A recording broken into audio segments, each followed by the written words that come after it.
Pain heals. Chicks dig scars. Glory lasts forever. Welcome back to the channel. Thank you so much for checking out this video. We're having a fantastic day. As always, shout out to the 19. Hey, we got some comments here from Sydney Johnson, Washington Mystics head coach, talking about Lucy Olsen. I thought it was interesting. I thought it was worth talking about. And for those of you that don't know, unfortunately, this really stinks. And I hope everything goes well in recovery and she makes the minimum timetable to be back. Georgia Moore tore her ACL yesterday, I believe. It might have been the day before, but I believe it was yesterday, or maybe I heard about it yesterday and it was the day before. So that one of the tough parts of sports that, obviously gives Lucy Olson even a better chance to make the team, or if she was already going to make the team, a better chance of getting minutes. It obviously improves her position of the team. You hate, hate to see it happen in that way, but it is part of the sport. In the NFL, well, in all sports, but I hear it a lot in the NFL because of more injuries. It's always, you know, next player up, the next player up, got to do their job. Injuries happen. The team has to move on and do its best to continue to play and continue to perform. But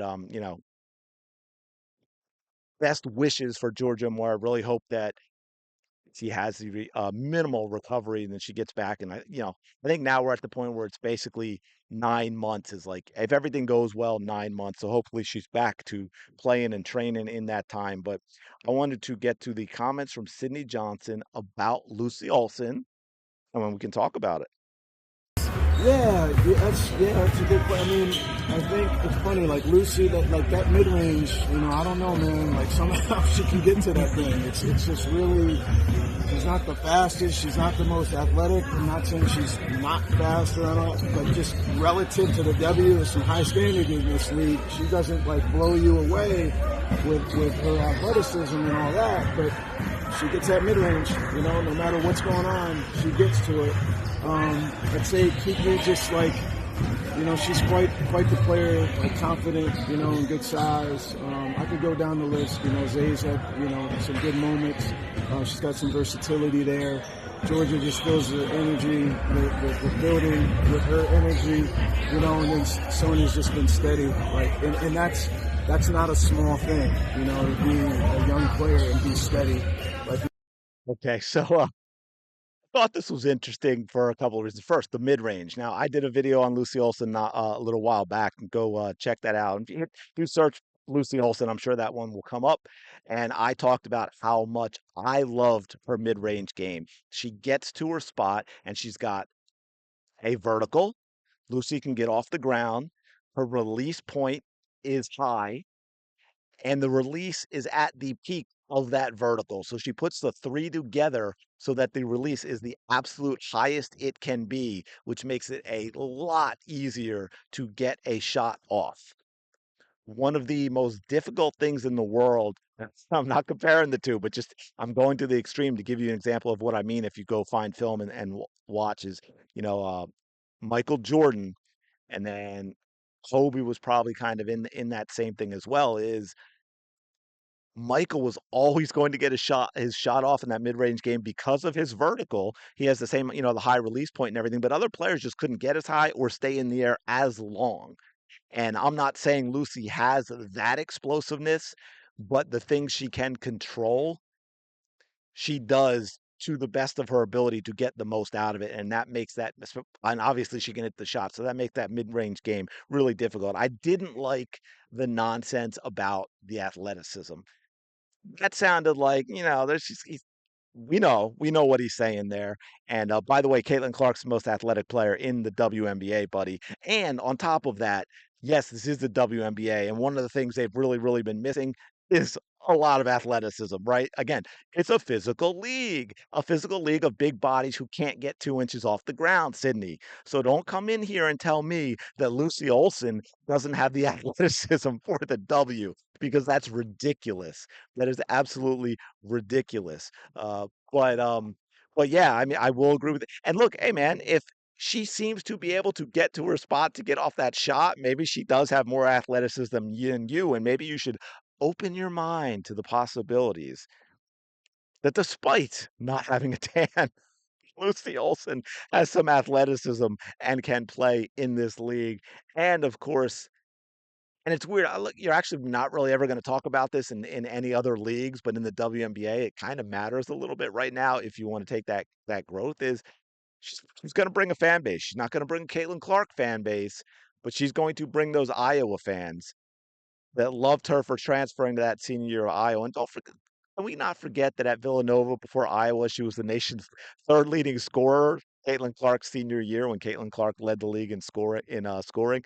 Lucy Olson is no wallflower. Okay, she can ball. Uh, so I thought it was interesting that he took a shot at her athleticism because I haven't seen that. And again, I'm not saying she's the most athletic, but as you've heard me say before, vertical is maybe the if we had to narrow it down to one thing, and a lot of people who train athletes to develop their athleticism will tell you if you have to pick one thing that indicates athletic ability, that is vertical.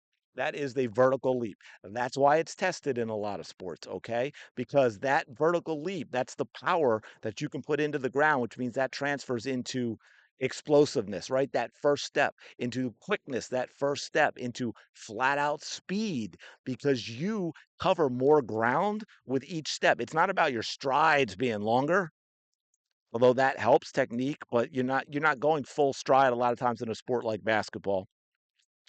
But you're covering more ground with each step because that vertical, you're using the vertical a lot, believe it or not, when you're running forward.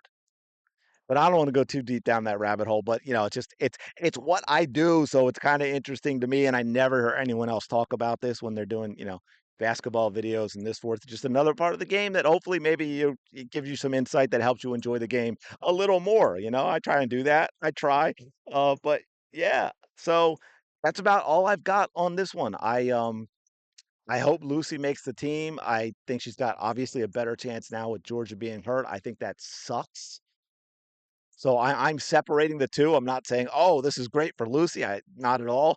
But it obviously, in reality, helps Lucy Olson's chances of making the team when she comes in as a rookie guard on a team with a lot of guards, and Georgia is another rookie guard. And again, Citron rookie guard to go with the guards that they have. Right, Washington Mystics have a lot of guards, and like I've said before, if you watch my Kelsey Mitchell video, which I think released this morning, it was supposed to go out till last night. I actually got it done and scheduled the time, and I looked this morning, and instead of April 30th, I had it scheduled for May 30th.